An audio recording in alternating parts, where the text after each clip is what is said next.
There is a group of people who wake up every single day and face a world that was not designed for them, and most of us walk right past them, without ever stopping to understand what their life actually feels like from the inside.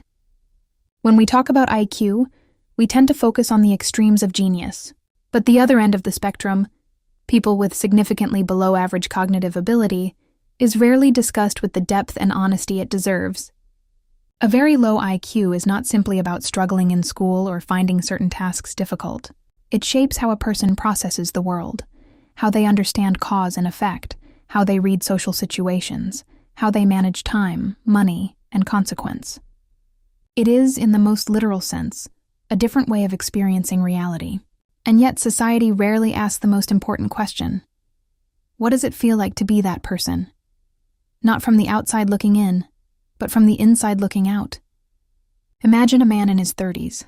He holds a simple job, stacking shelves, arriving on time, doing what he is told. To most people around him, he seems slow, quiet, occasionally confused. They fill in forms for him. They repeat instructions twice. Some days they grow impatient. What they don't see is the effort. Every unfamiliar situation requires him to work twice as hard to understand it.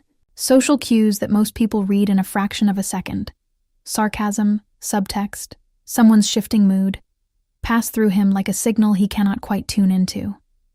He knows he is different, he has always known, but he cannot fully articulate why, and no one has ever helped him do so. He is not lazy, he is not broken. He is doing something profoundly difficult, and doing it entirely alone, in a world that mistakes his silence for indifference and his confusion for stubbornness. Research in cognitive psychology tells us that low general intelligence affects far more than academic performance. It shapes what psychologists call executive function, the brain's ability to plan, self-regulate, anticipate consequences, and hold multiple pieces of information in mind at once. For someone with a significantly low IQ, this means that everyday decisions, which most of us make on autopilot, require genuine conscious effort. Choosing what to eat, budgeting for a week, understanding a contract, navigating a disagreement with a colleague. Each of these becomes a heavier cognitive load than most of us will ever experience. There is also a social dimension that is rarely discussed. People with very low IQs are statistically more likely to be victims of manipulation, exploitation, and abuse. Not because they are naive, but because the mental architecture for detecting deception is itself a cognitively demanding process. Recognizing when someone is lying to you requires you to hold their stated motive and their likely true motive in your mind simultaneously, and compare them. That is not a simple task. For someone whose working memory is significantly limited, it becomes nearly impossible. And so they trust, because trust requires less mental energy than suspicion. And that trust is frequently taken advantage of by people who should know better. Here is what psychology quietly confirms, but culture rarely says out loud. Intelligence is not a moral quality. It is not earned, it is not deserved.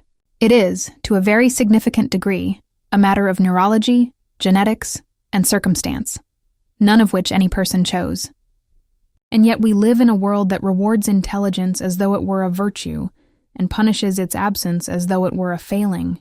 We design systems, institutions, and social norms almost entirely around the cognitive average, and then wonder why some people never seem to find their footing. The people who navigate this world with the least cognitive resource are often the ones who require the most patience and receive the least. That gap between what they need and what they are given is not a reflection of their worth. It is a reflection of ours.